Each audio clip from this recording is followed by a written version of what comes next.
Recording is on. Juliana iniciou a gravação. Ok, então vamos lá.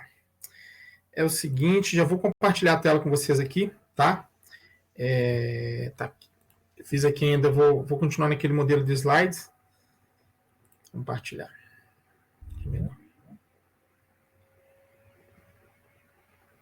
Tá dando para todo mundo enxergar? Como é que tá? Vocês estão assim, tendo uma boa visualização da tela aí, da imagem?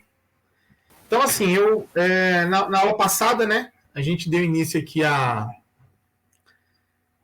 que bom, Marcos. Marcos já me deu um feedback, também a Carolina e o Magno também, sobre a imagem aqui. Na aula passada, né, eu dei início para vocês sobre a aula oficina, paleografia, as potencialidades de pesquisa dos assentos paroquiais de batismo para o século XIX, né? Lembrando que nas aulas anteriores, né, a essa aula, eu tinha dado um livro, né, de paleografia para vocês, exatamente explicando o que é a paleografia, o que é a diplomacia, né, a importância desses documentos, a importância que esses documentos têm. Exatamente, eu tinha dado para vocês também uma atividade para prepará-los, né, para essas aulas, né, para exatamente questões de leituras paleográficas. Na aula passada a gente viu um pouquinho de leitura paleográfica, e aí eu exatamente foquei na questão coloquei para vocês, para além da sala de aula, né, o que o historiador faz, que não fica só circunscrito à sala de aula, mas vai além da sala de aula, né? O historiador, o professor o pesquisador, como foi muito bem dito pelo Paulo Freire, né, que o professor é pesquisador também, se tratando do historiador em si, ele também circula também nos arquivos históricos, nos museus, e outros institutos de pesquisa, tá? Mas aqui, no nosso caso, a gente vai tratar dos arquivos. Aí eu acrescentei, né, no início, como não tinha acrescentado antes, algumas imagens aqui. Aqui, estou mostrando para vocês aqui a Secretaria Paroquial, tá? Fica na cidade de Campanha. Essa Secretaria Paroquial, ela ficava na praça, no Coreto, né, na praça de Campanha. Depois ela mudou para a Cúria, que eu vou mostrar daqui a pouco para vocês. E nisso aí, foi durante anos, né, a minha segunda casa, como vocês podem notar aí, tá? Aí tem os livros de batismo do século XIX e do século XVIII, sobre... E assim, na verdade, a Cúria de Campanha, quando fala Cúria, né, a Cúria de Campanha, a Secretaria Paroquial de Campanha, no início, né, ela ficava na incumbência de salvaguardar, né, guardar todos os registros de batismo do século XVII, XVIII, XIX, até os dias de hoje. Aqui também é onde, onde está a documentação, que não está mais nesse ambiente, agora foi para a Cúria de Campanha, o arquivo da Cúria Diocesana de Campanha, tá? Inclusive está sob o domínio da igreja. Então, os arquivos estão melhores, vocês podem perceber que houve uma mudança, houve uma espécie de evolução, né? Os arquivos a documentação está mais organizada, catalogada, né? Está recebendo um tratamento mais adequado, entendeu? Esses documentos, eles foram higienizados novamente, tá? Então, aqui também não tem só documentos de batismo, casamento e óbito, mas também tem documentos de irmandades também, tá? É bom ressaltar isso também. Entrada de irmãos, uma irmandade. E aqui, eu estou demonstrando um espaço de pesquisa, né? Exatamente é o espaço de quando a gente pensa assim, um arquivo, né? Isso é um arquivo. É um acervo documental, histórico, tá? Futuramente, eu acredito que vocês vão ter contato com isso também, tá? Então, é um ambiente, o espaço da pesquisa, né? O historiador circula esses espaços. Então, assim, esse é um formato, né? Existem vários formatos, entendeu? Então, pelo menos aqui na Cúria, essa documentação está sendo preservada, catalogada, organizada, né? Para não ficar na memória. Aqui, eu coloquei aqui a lateral, né, de um livro de assento de batismo, batizados de São Tomé das Letras. São Tomé das Letras é uma região do sul de Minas. Todo mundo deve falar de São Tomé das Letras, né? É muito famoso o lugar, né? Enfim. E esse batismo data de 41 a 59. Mais abaixo aqui, esse aqui é um livro de batismo que foi digitalizado pelos Mormons, tá? Não foi digitalizado por mim, mas foi digitalizado pelos Mormons. Essa imagem se encontra no Family Church, tá? Inclusive, assim, quando eu falo os Mormons, né? Exatamente, é uma instituição, né, religiosa que está, assim, tem uma certa preocupação em encontrar suas gerações, né? Seus antepassados. Então, eles estão digitalizando tudo que é centro de batismo no mundo, tá? Se vocês entrarem no site deles, tem registro de batismos de vários lugares. Não só do Brasil, mas até da Austrália tem também. Mais abaixo aqui é um livro de batismo de 1775 a de 1771 a 1785. Na verdade, são os batizados da freguesia de Baipendi, a região que eu pesquisei. Eu não trabalhei com esse livro, mas eu pretendo agora trabalhar com esse livro. Vocês podem ver o estado dele, né? Para leitura, é uma beleza. Tá? Então, essa aqui é a primeira página de um livro de batismo. Então, ele está bem danificado. Vocês podem perceber que aqui tem uma sobrepágina por baixo, aqui, tem uma página em cima da outra. Tá?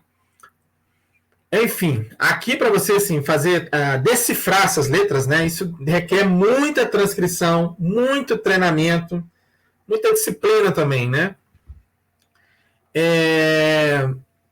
Enfim, na aula passada eu mostrei para vocês as principais informações do assento de batismo, né, o ano, o lugar que a criança foi batizada, o nome da criança, o nome do padre que batizou, né?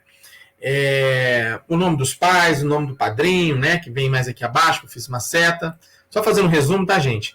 A distinção em pensando em potencialidade de análise de um assento paroquial de batismo, aí nós temos aí, aqui nós temos menções, né, insígnias, né, de doutor, barão, né, então você vê a cor das pessoas também, né.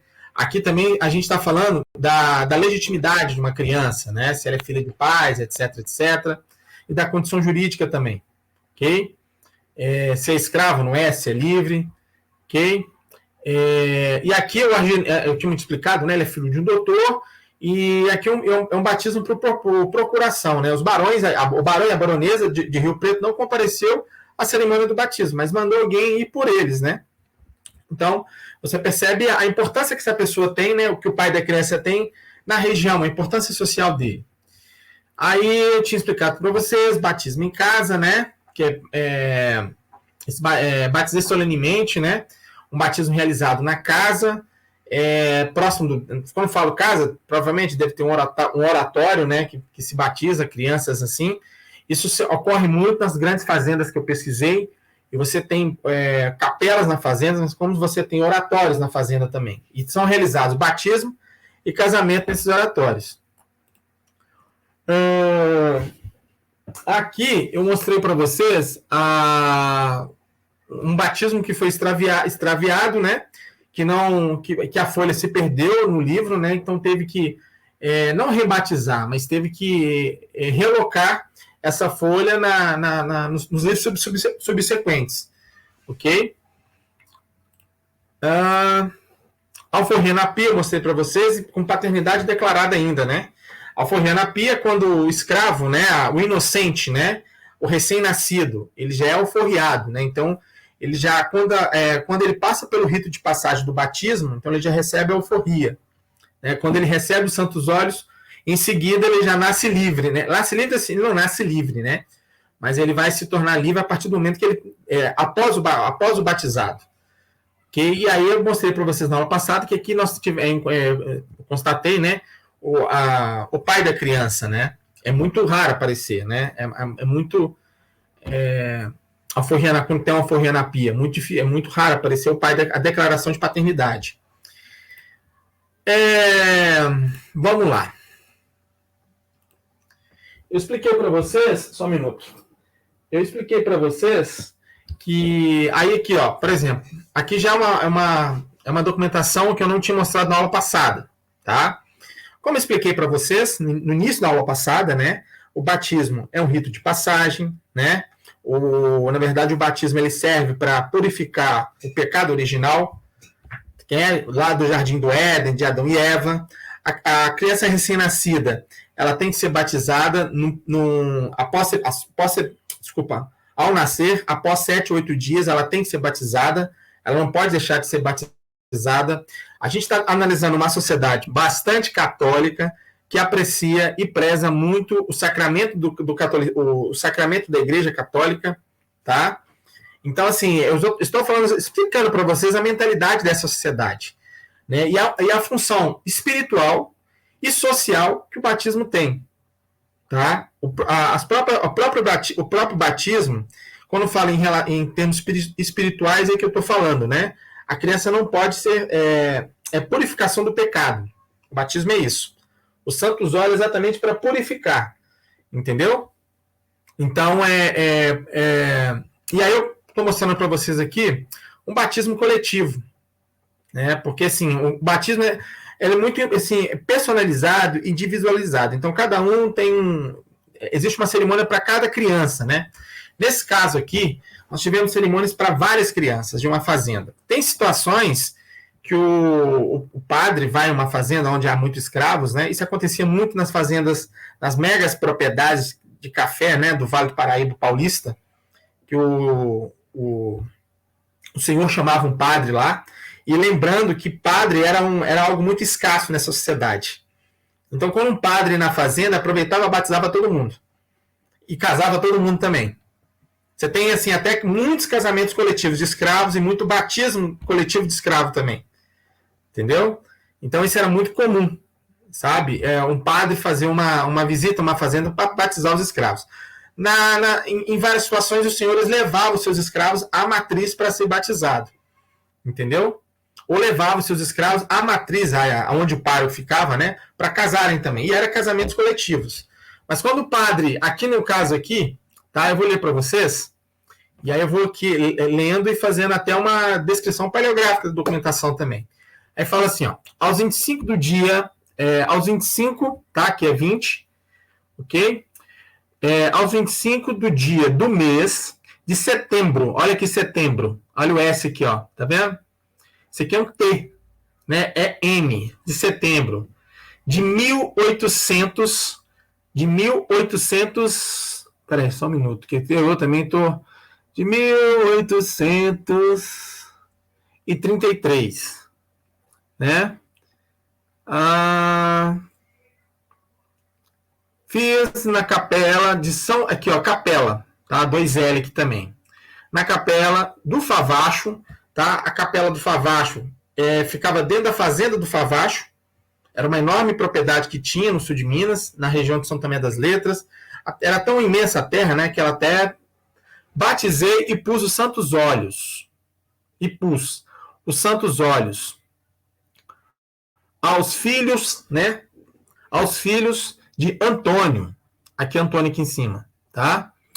E de Josefina. Firmino, filho de... Ai, gente, eu também tô aqui. Esse documento tá bem pesado. Firmino, filho de... Peraí.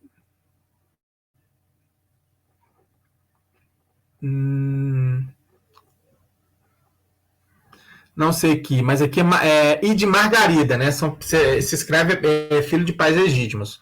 Jorge, filho de João, aqui João, e de Maximiniana. Olha você ver Maximiniana, tá vendo? M-A-X-I. M-I-A, 2 N's. Estão vendo aqui? Maximiniana. Tiago com TH. Tiago, filho de Romualdo e de Isabel, tá? Josefina, filha de Vicente e de Lucinda. Serafina, aqui, ó, Serafina, filha de Severino e de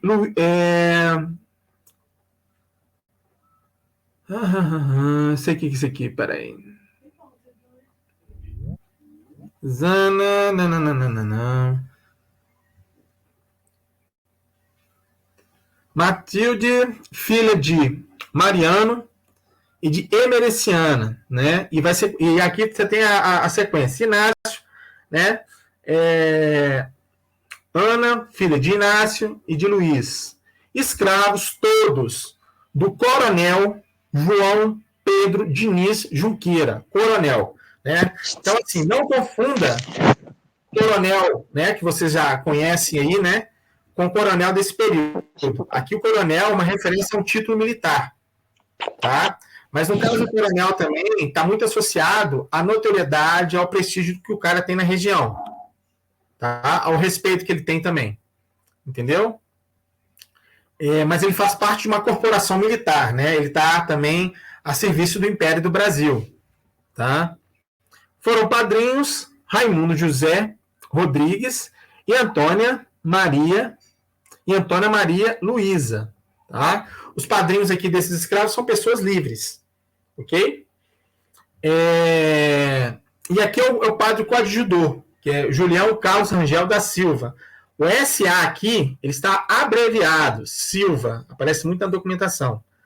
O Rangel aqui, tá certo, dá para entender, né?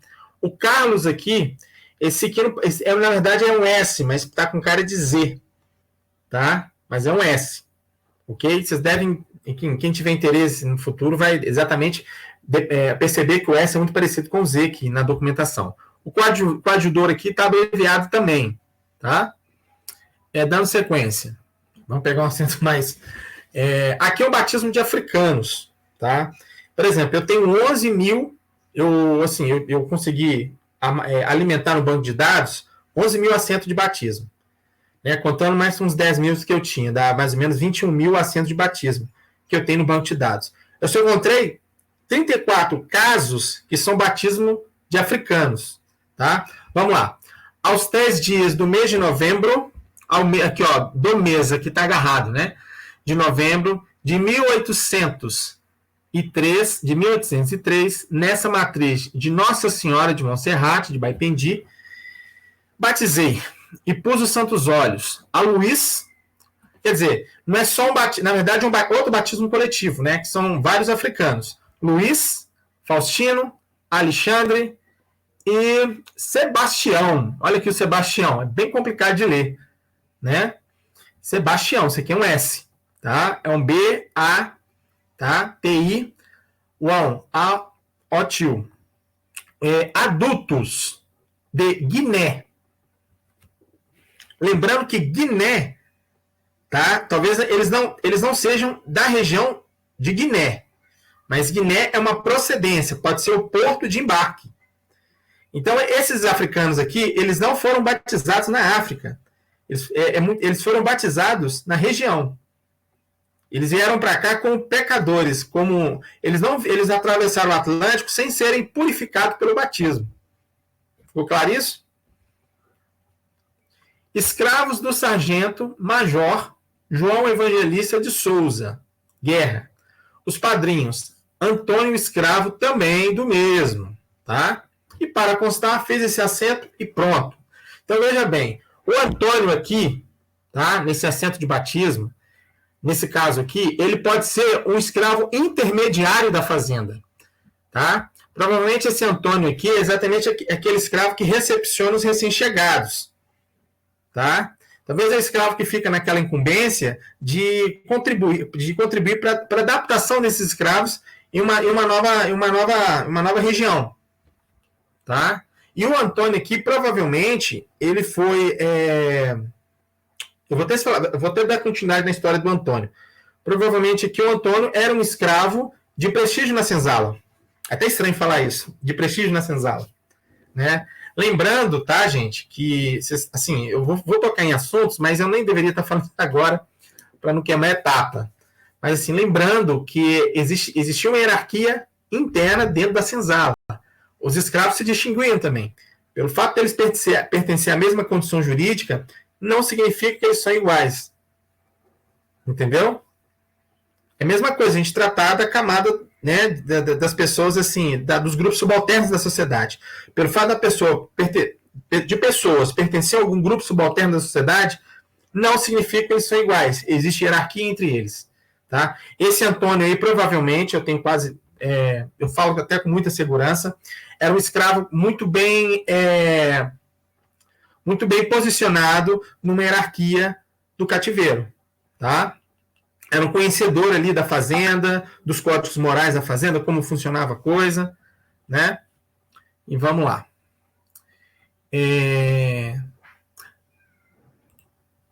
dando seguimento aqui. Escravo padrinho de criança livre. Bom, aqui, tá? Aqui eu encontrei poucos casos também na pesquisa que eu realizei, tá? Mas são casos significativos. Eu encontrei 60 casos que escravos são convidados para ser padrinho de pessoas livres da região. Entendeu? Isso soa com uma coisa muito impactante, né? Como assim? Mas a documentação está aí. Aí fala aqui, ó. Aos 16 dias, aqui é o 16, ó. Aos 16 dias do mês de novembro de 1845, né? Nesta matriz de Nossa Senhora de Monserrat de Baipendi, batizei e pus os santos óleos, a Adão, inocente, filho natural de Joana de Tal. Entendeu? Aí não fala se essa Joana é escrava ou liberta, fala que ela é Joana de Tal. Isso acontecia muito, né? Assim, pelo fato de... A gente sabe que o escravo, né, na maioria das vezes, ele não tem um sobrenome. O sobrenome do escravo, como se for... pode ser a cor dele, pode ser a procedência dele, caso ele seja africano, ou a naturalidade, caso ele seja crioulo, um escravo que nasceu no Brasil. Tá entendendo isso? Tá claro? Então não tem assim, o escravo ali, Manuel Carlos Abraão Júnior. Não era assim, né? Em algumas situações você tinha escravos que tinham sobrenome, né? São poucos que eu encontrei. Mas a maioria em várias situações, você tem um escravo que só tem não tem sobrenome, apenas o primeiro nome, e tem escravos que o sobrenome deles é representado pelo lugar que eles vieram, né? Então, por exemplo, você tem João Crioulo, isso segundo a etnia dele, né, a naturalidade dele, João africano, né, porque veio da África, e assim vai, Maria Angola, tá? A Joana de Tal aqui, ela provavelmente deve ser uma pessoa livre, né? Mas assim, eu não posso fazer muitas conjecturas sobre a situação dela, porque provavelmente ela pode ser uma recém-liberta do cativeiro, né, uma pessoa de descendência escrava, etc. E ela é mãe, vamos colocar assim, né, chamada mãe solteira, aqui é que a documentação apresenta. Aí foram padrinhos Antônio e Teresa, escravos do senhor Major Manuel Nogueira de Sá, tá? Aqui não é Silva, não é Sá mesmo, tá? E após constar, fiz esse assento que assino. Vigário Julião Carlos Rangel da Silva. Bom, nesse caso aqui, tá? Esses escravos aqui, né, que foram padrinhos dessa criança livre, né? Aqui não fala que a criança é escrava, dessa criança livre do jugo do cativeiro, dos grilhões da escravidão. Esse Antônio aqui, ele é escravo de um senhor que tinha muito prestígio na região, né? O senhor dele era um sargento-mor. Mas, além de ser um sargento-mor também, o Manuel Nogueira da Silva, ele fazia parte da Câmara Municipal, tá? Ele era vereador também, ele tinha muita influência na região, ele tinha muitos afiliados. Então, o prestígio do senhor também reflete um pouco nas relações do escravo. Tá? Isso é bom acentuar, né? Que o escravo... Aí vem a questão do paternalismo, porque o escravo faz parte da casa do senhor também. Ele está morando naquela propriedade ali. Ok? Bom, aqui tem uma questão bastante interessante também. Senhor padrinho de escravos, né? Tinha situações que o senhor era compadre do seu escravo. Entendeu? Tem um debate longo sobre isso, tá? Vou ler o documento para vocês aqui. Ao 21 de novembro de 1839, na face... na fazenda, acho que no Mato Dentro, né? Acho que é o nome da propriedade. É o nome da fazenda, Mato Dentro, né? Na sua Mato Dentro, dessa freguesia, Rita, filha natural de Lúcio. Rita, o padre errou. Né? Que ele coloca aqui. Filha legítima de Luiz E de Luciana. Olha aqui, Luciana, o G aqui, ó, atropelou o A, atropelou o A, então ficou uma manchinha aqui. Isso dificulta também a leitura, né? De vocês aí. Pretos Escravos, de Baltazar Correia Simões. Tá vendo aqui, ó, Simões, o S aqui, novamente, parecendo Z. Lembra que eu expliquei antes, né, para vocês? É bom? E foi, por mim, solenemente, batizada, sendo padrinhos, o senhor do escravo, Baltazar Correia Simões, e dona Agostina Leocádia da Conceição, cuja criança declara o dito Baltazar Correia libertar como se fosse de ventre livre, tá? E também assina. Então aqui, ó, o senhor, olha aqui um dado interessante. A criança é filha legítima de escravos, né? Então provavelmente os pais são casados. A cor do escravo, a cor dos pais aparece, são pretos, tá? Aparece escravo pardo. Mas a palavra negro eu não encontrei. Isso é uma questão muito complicada também. Vou explicar para vocês agora. Aí ele fala aqui que foi batizado e o padrinho é o senhor, eu até marquei aqui para vocês. E o padrinho, além de batizar a criança, né, ele liberta essa criança. Ele fala aqui embaixo, ó, essas são as palavras do senhor, né? Declaro, cuja criança declara o dito Baltazar Correia a libertar como se nascesse de ventre livre, tá? Por que como se nascesse de ventre livre? O que vai determinar a condição jurídica do recém-nascido é o ventre da mãe. Entendeu? Se a mãe for escrava, a criança nasce escrava. Se a mãe for livre, a criança nasce livre. Por isso que ele falou, como se nascesse do ventre livre. Então, assim, na verdade, assim, essa criança, ela nasce escrava e após ser batizada nessa situação, ela já é liberta, ela já é libertada pelo Senhor. Entendeu? Então, assim, vocês estão percebendo que essas fontes, né, pensando em potencialidades de pesquisa, que essas fontes, elas mostram relações humanas. Entendeu? Eu acredito aqui que o pai dessa criança tem uma boa relação, uma aproximação com esse senhor. Entendeu? Quando eu falo boa relação, é entre aspas, tá, gente? Porque não vamos esquecer que a escravidão é um sistema opressor, né? Entendeu? Isso também pode ser um ganho, uma estratégia senhorial, para ele oferecer algum ganho político nessas relações, para ele dominar a sua escravaria, ao aproximar dos seus escravos. Entendeu? Então a gente tem que pensar isso também, né? Mas isso aí é uma outra questão bem complicada também. Então, vamos lá. O impacto da lei do ventre livre, né? Você já tem conhecimento sobre essa lei, né? A lei do ventre livre de 1871. Isso até aparece nos livros didáticos, né? Como ela foi, entendeu? A lei do ventre livre era as crianças, né, que nascessem após essa lei, era reconhecidas como ingênuos, e a partir daí elas eram consideradas como crianças livres. Mas não foi bem por aí. Entendeu? A coisa foi mais... Enfim, a coisa foi mais embaixo, né? Então, vamos lá. Aos 30 de outubro de 1871, nesta matriz de Baipendi, batizei e pus os santos olhos a Sebastião Inocente, filho natural de Luísa, escrava de Antônio Teixeira Leal Júnior, vamos lá. A Inocente e sua mãe. Aqui Inocente está abreviado, tá? Tá abreviadinho aqui, ó. O Inocente aqui é o aqui em cima, tá? A Inocente e sua mãe são pardos, tá? De outra situação apareceu preto. Os dois são pardos.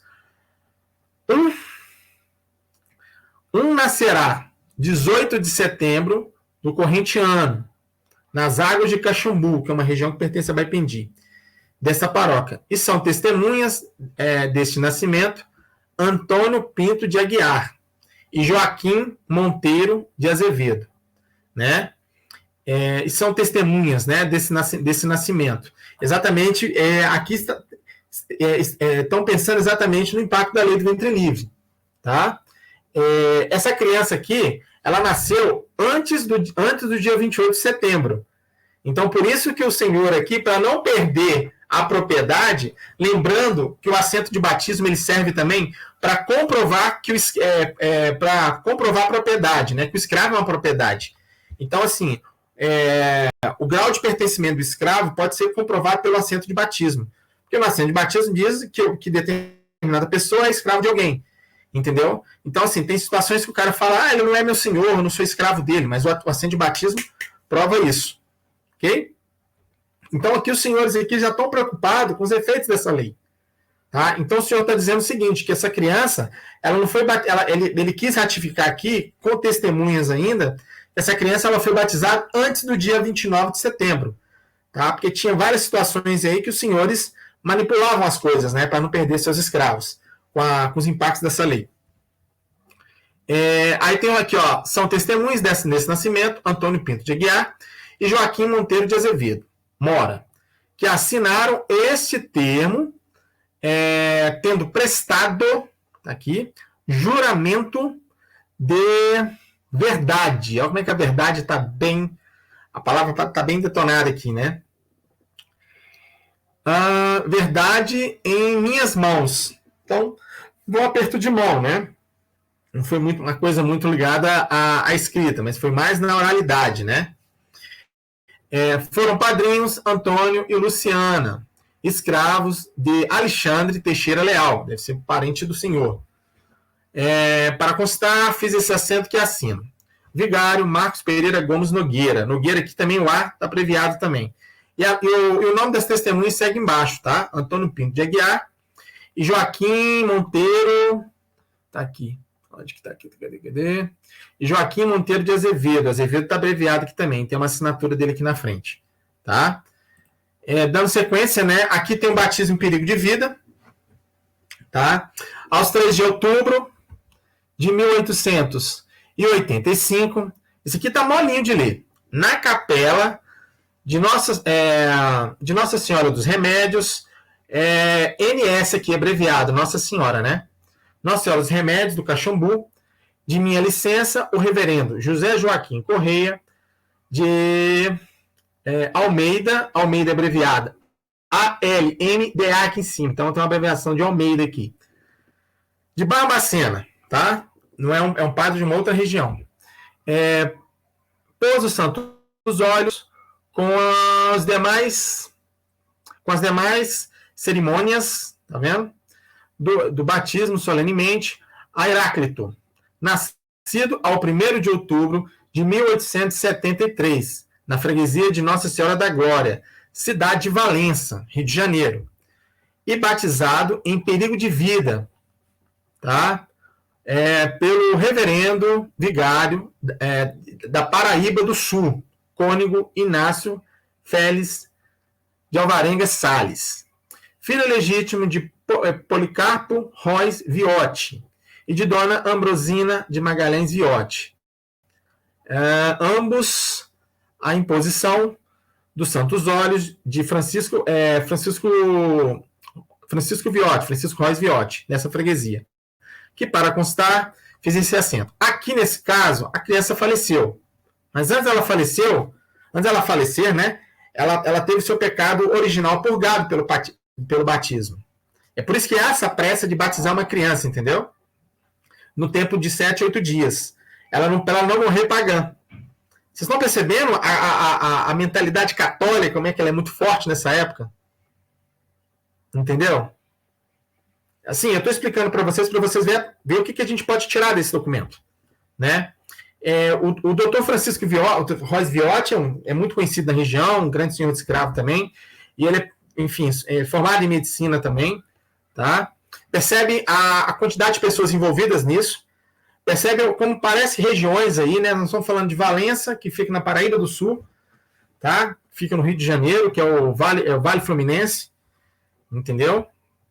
Na freguesia de Nossa Senhora da Glória, da cidade de Valência, tá? Então isso acontecia muito, né? Esse batismo em perigo de vida. Aqui nós temos um batizado de exposta, tá? Batizado exposta. O que é exposta, né? Quando fala exposta, é quando você deixa uma criança na casa de alguém.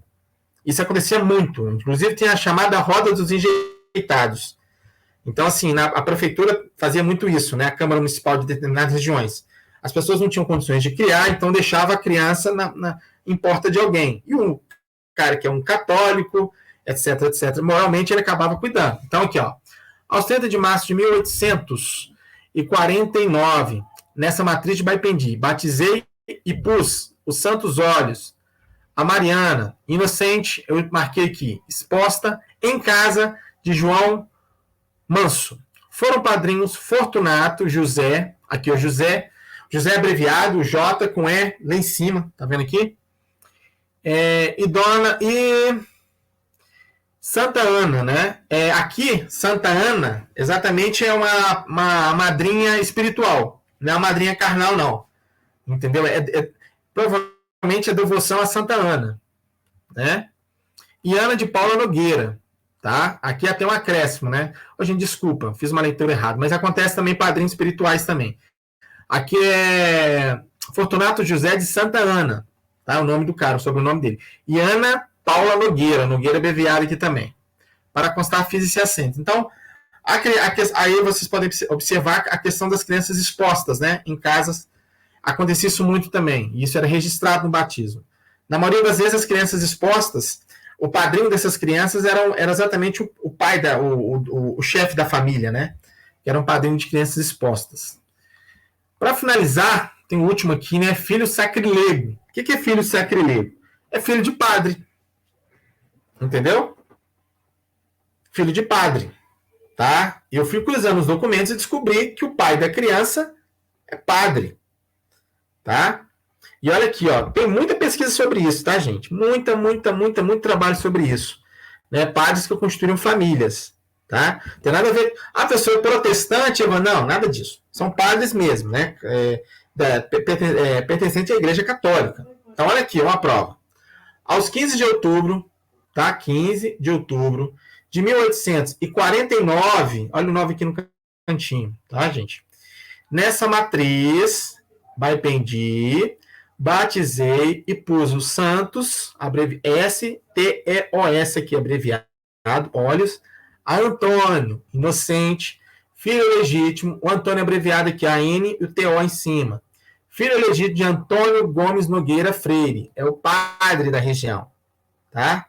Ele é padre da matriz de Nossa Senhora de Montserrat de Baipendi. Ele é padre mesmo, tá? Aqui não está mencionando a profissão dele, né, de sacerdote. E de Inocência Inácia das Dores, nascida há 1 mês e meio. 1 e meio aqui, ó, tá vendo? Foram padrinhos. Né, quando fala foram padrinhos, deixa eu ver aqui. Aqui quando fala foram padrinhos, foi o padre, o Custódio Manuel aqui, ó, Monteiro, tá? Ele foi padrinho. E Mariana Esméria Nogueira. Para isso para constar, fiz esse acento. Então aqui, nesse caso aqui, o pai da criança é padre, tá? Teve uma relação que antigamente falava fraqueza carnal, né? Ou ilícita, entre aspas, né? Não muito bem vista pela igreja, com a Inocência, tá? Ignácia das Dores, eu não sei quem é ela, porque eu não cheguei a pesquisar o nome dessa senhora na época. E o padrinho da criança é o outro padre, né? Então, assim, e aqui, lembrando, tá? Aí vocês têm que ter a maldade com o documento, né? Olha, veja bem, a Antônia é inocente. Só que aqui no canto faz referência à cor dessa criança. Ela é parda. Se essa criança é parda, o que significa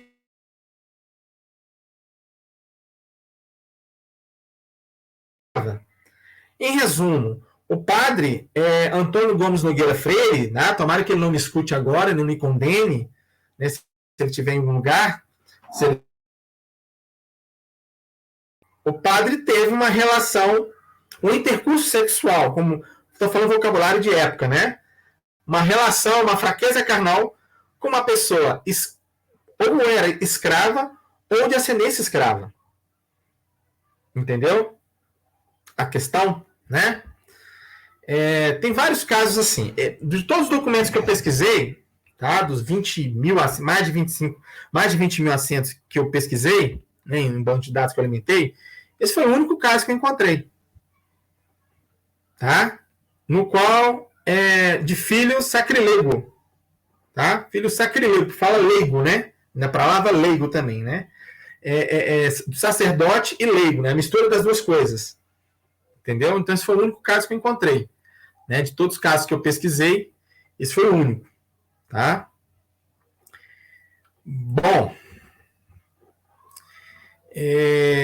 Perguntas, dúvidas? Eu acho que tem um chat aqui. Tem um negocinho de levantar a mão aí, se vocês quiserem também. Caroline quer perguntar. Deixa eu ver aqui. Participantes. Onde que eu vi? Tem um chat aqui. O chat está aqui. Caroline, tem interesse no estudo de Irmandades Negras. Perfeito. Peraí. Boa noite. Tá dando para... Assim, ok, Caroline. Não dá para visualizar muito bem aqui. Boa noite. Se os padrinhos fossem ricos... Deixa eu perguntar. Caroline, você quer falar alguma coisa ou você quer... Fique à vontade. Não, professor, que você disse que encontrou poucos casos de escravos africanos que foram batizados já no Brasil, né? Então, o mais comum mesmo eles serem batizados antes deles serem trazidos para cá? Serem batizados lá mesmo? Exatamente. Entendeu? Porque, assim, era muito comum, né, isso acontecer, né? Ele já recebeu o nome cristão no porto de embarque, né, através do batismo. Eles já atravessarem o Atlântico purificados, né, com santos óleos do batismo. E chegar aqui como cristãos. Isso faz parte do processo de purgar o pecado original, na concepção da Igreja Católica, beleza? Não na concepção deles, é outra coisa. E é muito mais complexo isso. O negócio é muito sério, eu tenho até medo de falar, tem hora. Que a coisa é um pouco, né? A coisa é mais embaixo, como a gente imagina. Então, assim, eu só encontrei esse caso, desculpa, eu encontrei 34 casos. E nos casos de batismo que eu encontrei, era um batismo coletivo. Então, chegava um escravo na fazenda, sem ser batizado, já era batizado ou no oratório da fazenda, ou na capela da fazenda, como que era pisa na fazenda. Tá? Quem viu aquele seriado que passou na Globo um tempo atrás, que chama Raízes? Vocês lembram? Eu tenho aqui, eu passo para vocês. O negócio é bem pesado. Aquele seriado Raízes... Só um minuto, gente. Pode ser aluno. A pessoa está falando aqui que não conseguiu... Mas não tem problema não, gente. Eu vou deixar disponível esse vídeo, aí vocês podem assistir. Olhando, apareceu ali. Mas aí o que acontece? O próprio Kunta Kinte, né, que ele pertencia a uma sociedade africana, uma tribo africana que não tinha escravidão, ele chegou aqui totalmente desinformado, né, da realidade da escravidão aqui no Brasil. Né? E a primeira coisa, quando ele chegou na fazenda de algodão nos Estados Unidos, aí é diferente, né? Ele não foi batizado, porque na verdade é uma sociedade escravista, mas sob orientação de uma religião protestante nos Estados Unidos. Aqui é católica. Entendeu? Mas, assim, foi feito todo um trabalho com ele para que ele conscientizasse que ele era escravo. E ser escravo é ter consciência que você tem um nome cristão e que você tem que se orgulhar desse nome. E a maioria dos nomes dados aos escravos, que vocês perceberem no batismo, são dos apóstolos. Maria, José, João, Felipe, Mateus. Entenderam? Então, vocês estão entendendo a força do catolicismo? Tá? Como é que o catolicismo, eu tenho medo de falar aqui, né, se eu publicar isso no YouTube, de ser processado. Mas como o catolicismo, né, isso é estudo, como o catolicismo pavimentou o caminho. Perceberam? O batismo, qual é a função do batismo? Porque se você pega um africano e incorpora ele numa comunidade cristã, você garante estabilidade para o sistema da escravidão. Você adapta ele. Vocês podem até discordar, mas você entendeu? E estimular o escravo a batizar, a casar, a constituir família, entendeu? E aí vem a família escrava, né? Investir na família escrava é uma forma de você tornar ele mais dependente de uma propriedade. Porque se o cara fugir, ele vai pensar 1000 vezes se ele foge ou não foge. Porque ele vai deixar os entes queridos para trás, que podem ser retalhados pela atitude dele. E aí vocês veem o papel da religião católica nisso aí. E vocês sabem muito bem que quase todos os padres, né, os padres católicos que foram, os capuchinos, os jesuítas que foram à África, entendeu, para evangelizar, eles justificavam a escravidão, considerando a escravidão como elemento de salvação, não de pecado. O pecado, entendeu, é o cara que não foi batizado, que manifesta vários deuses, etc., africanos, vários deuses na natureza, etc. O negócio é acabar com isso e instruir ele na fé católica. Ficou claro isso? Não, o negócio é complicado. Agora, você tem vontade de trabalhar em Irmandades Negras, né? Irmandade é uma questão muito interessante, Carolina. Eu posso te passar uma bibliografia muito legal sobre isso. Então, eu posso até te mandar depois o trabalho da... Ai, gente, eu tô ficando velho, tô esquecendo o nome dos livros que eu já li. Da Larissa Viana, professora lá da UF, da Universidade Federal Fluminense. Ela tem um livro sobre irmandades, um idioma da mestiçagem, acho que é isso. O livro dela tem que ir atrás, mas... A gente leu um texto dela na disciplina que a gente fez no último semestre. É bem legal mesmo. Exatamente sobre as irmandades. É bem bacana. Com quem que vocês fizeram a disciplina? Foi com o Jadir. Ah, que legal, bacana.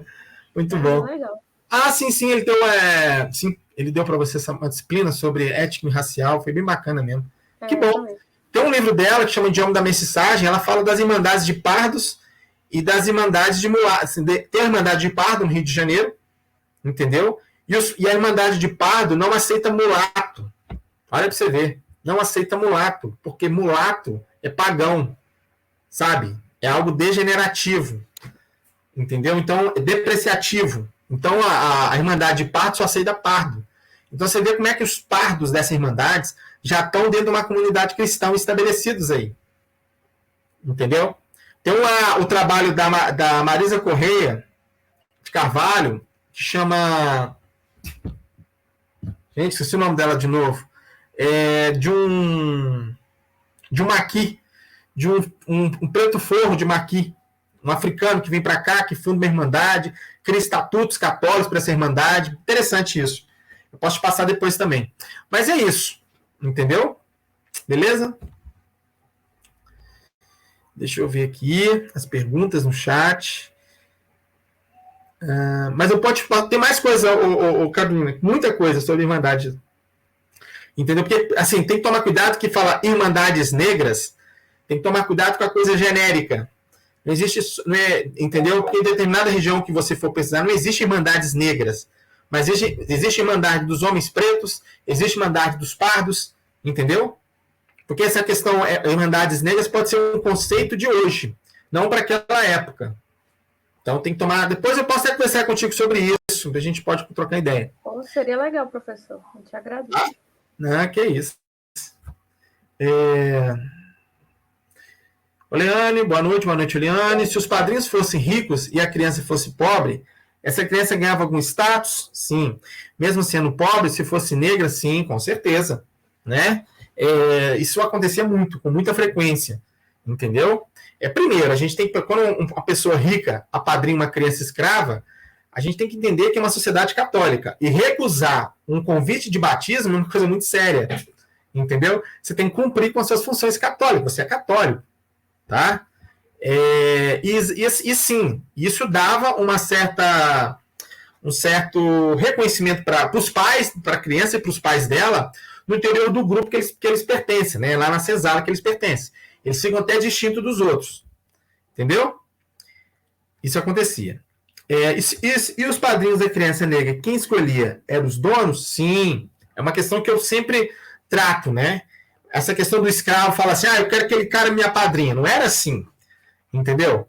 O senhor, ele também fazia, intermediava as relações do seu escravo. Entendeu? Quem batia o martelo era o senhor. O escravo não tem essa... Porque assim, o escravo, acima de tudo, ele é um ser movente, ele é uma propriedade, ele pertence a alguém. Ele está sob o jugo de alguém. Ele está sob a dependência de alguém. Entendeu? É claro que o escravo tinha suas estratégias, né, de aproximação de uma pessoa, talvez de prestígio, etc. Mas a palavra final era do Senhor. Os filhos dos padres eram aceitos pela igreja ou os padres tentavam esconder? Os padres tentavam esconder. Tá? Fazer o máximo disso. A gente encontra muito essa revelação paterna, mas nos testamentos de padre. Se você pegar, é assim que a galera encontra, né? Se você pegar os testamentos de padre, né? E o padre ele tem uma preocupação em não ir para o inferno, né, gente? Então ele tem o legado da consciência, ele acaba confessando ali, né? Oleane, de novo, no filme de Django Livre, acho que gostei muito desse filme. Tem algo parecido assim, homem chicoteia, o outro com a Bíblia. Sim, achei aquela cena muito pesada, forte aquela cena, né? Exatamente ali, ó, ali também é um castigo dado por um capataz ali, que é um ser protestante, né? Não é católico, vamos lembrar disso. E é exatamente ali o castigo está sendo justificado pelas passagens bíblicas, né? Provavelmente ali deve ter algumas cartas de São Paulo, que fala, tem umas cartas de São Paulo que fala exatamente sobre o senhor e o escravo, entendeu? Que fala sobre não necessariamente sobre o castigo, né? Mas é uma questão de obediência também, né? Eu não cheguei a notar assim, mas provavelmente deve ser isso, né? Você chicoteia o escravo com a Bíblia na mão, isso acontecia muito nos Estados Unidos, tá? E aí vem a questão da religião, né? E a escravidão sendo justificada pelo pecado. Entenderam? Quando a gente depara com uma cena dessa, né? Aqui eu estou mostrando assentos de batismo para vocês, para exatamente demonstrar qual é o peso que a igreja teve na escravidão. Um escravo está sendo batizado por um padre, entendeu? O padre, né? Enfim, um servo de Deus, né? É isso. Fica à vontade, eu adoro que vocês falam. Professor, nessas suas pesquisas você encontrou algum assento de batismo de algum indígena? Ou ali é só dos negros mesmo? Não encontrei nenhum indígena. É uma coisa que me chama a atenção até hoje. Nada. Outra coisa, isso é uma discussão bem complicada falar para vocês. Mas assim, o índio some da documentação. Entendeu? Mas ele está ali. Sabe? Hoje você tem muitas pesquisas sobre isso, o Caroline. Por exemplo, talvez os caras que não aparecem como... eu penso assim, quando eu fechei o banco de dados, eu encontrei um monte de pessoas, né? Crianças ou pai de crianças, né? Um monte de pais de crianças batizadas, que não é mencionada a condição jurídica delas. Não fala se é escravo, não fala se é índio, não fala se é forro, não fala se é quartado, enfim. O que eu presumo que pode ter índio aí. Entendeu? Índio com nome cristão. Gente, é só uma hipótese. Uma hipótese muito fraca. Eu não tenho dados para isso, tá? Uma coisa que eu falo para vocês. Na pesquisa, vocês têm que ter uma certa... A gente tem que sempre ter uma certa honestidade acadêmica no seu trabalho. Eu estou falando de uma hipótese muito fraca, até perigoso que eu estou falando para vocês. Porque eu não tenho dados para afirmar isso. Agora, tem assentos de batismo que aparecem. Na Bahia aparece, em algumas regiões aparece. No Rio de Janeiro também aparece também. Entendeu? No século XVIII também aparecem algumas situações de índios. Em São Paulo aparece como peças forras. Tá? Isso foi pesquisado aí no século XVII pelo professor Roberto Guedes, pela professora Silvana Godoy. Enfim.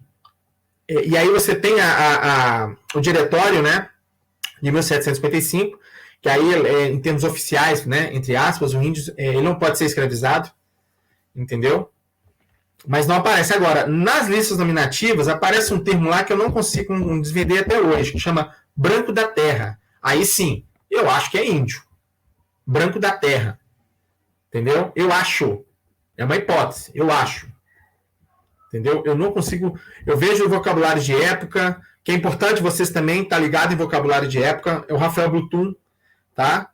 Bluton, que tem um dicionário da época que fala o que é isso, o que é índio, o que é... Um dicionário que foi escrito em 1789, É importante a gente pegar dicionários de época para a gente conceituar.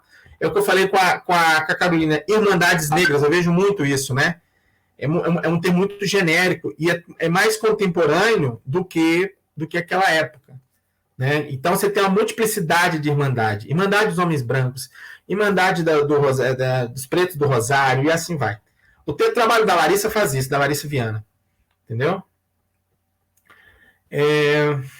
E é estranho porque eu até achava mesmo que só existiam irmandades, que assim, eram irmandades negras e ponto, porque a gente escuta mais isso, né? Não existe, tipo, irmandade branca, eu nunca parei para pensar que tinha. Dos homens brancos, tem. Entendeu? Você tem irmandades dos homens pardos, ou irmandade dos homens dos pretos, entendeu? Porque assim, ó, por exemplo, a questão negro, né? É bom falar isso para vocês, né? Antes de. O negro aparece mais no início do século XVII, que aparece como negro da Guiné. Entendeu? Até meados do século XVIII, o africano que chegava aqui recebia uma classificação genérica, que era negro da Guiné. Tudo era negro da Guiné. A partir da segunda metade do século XVIII, isso muda. Entendeu? Aí o escravo ele vai recebendo o nome de procedência. Angola, Benguela, Cassange, Congo-Angola, entendeu? Moçambique, Mina, tá? E vem as etnias. Nós não sabemos se eles são, de fato, se vieram dessas regiões. O que nós sabemos é que eles são procedentes, né? Quando fala procedência, é o porto de embarque. Eles saíram de lá e vieram para cá. A grande maioria vem em Angola. Entendeu? E se a gente parar para pensar, a gente vê aquela Ieda Pessoa de Moraes, uma baiana, que eu acho o trabalho dela fantástico, que ela fala que muita... Gente, tudo que a gente fala é praticamente Angola. Entendeu? A gente tem um dialeto africano aqui. Né? A gente pega até Gilberto Freire, já falava isso em 33, né? Casa Grande Senzala. Né? A quantidade de escravos angolanos que vem para cá é imensa. A maioria dos meus escravos africanos procederam de Angola, de Luanda, tá? Dos escravos que eu pesquisei, né? Já li também que muitos apadrinhavam os escravos, os apanhadores da abolição, dando a liberdade. Eu não entendi essa pergunta, não. Já li também que muitos apadrinhavam os escravos, os apanhadores da abolição, dando a liberdade. Eu não entendi essa pergunta, porque não está o nome da pessoa aqui. Se alguém respondeu, podia só me esclarecer, por gentileza. Fica à vontade aí.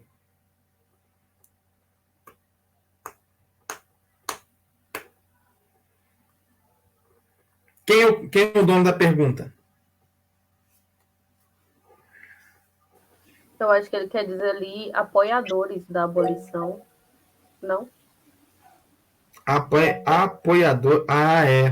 Apanhadores, né? Pode ser apoiadores da abolição. Já li também que muitos apadrinhavam os escravos. Bom, eu não tenho, sendo muito sincero, eu não tenho conhecimento sobre isso, não. Entendeu? Porque, assim, o padrinho, o padrinho não dá liberdade. Quem dá liberdade é o senhor. Né? Agora, o padrinho pode pagar pela liberdade também, caso o senhor aceite. Né? Pode ser nesse... Mas isso aqui eu nunca não tenho conhecimento, não. Entendeu? Eu gostaria de ter, né? Quem postou aí poderia, enfim, citar uma referência aí que eu posso tirar depois. Para mim é interessante. Eu não tenho, assim, não tenho resposta para isso, não tenho conhecimento disso. Pois não, pode falar. Boa noite. Boa noite. Eu queria apontar uma observação sobre a questão da formação da família, né, como era influenciada pela Igreja Católica e como isso até hoje é um fator extremamente importante para o capitalismo, né? Porque sem a família nuclear, você meio que não tem capitalismo, porque o capitalismo precisa dessa dependência, né, do trabalhador para continuar. Porque a vida sozinha no capitalismo ela é muito difícil. Você não consegue pagar aluguel, você não consegue comprar casa, você não consegue comprar carro. Já quando você tem uma família, você não tem opção, né, a não ser trabalhar.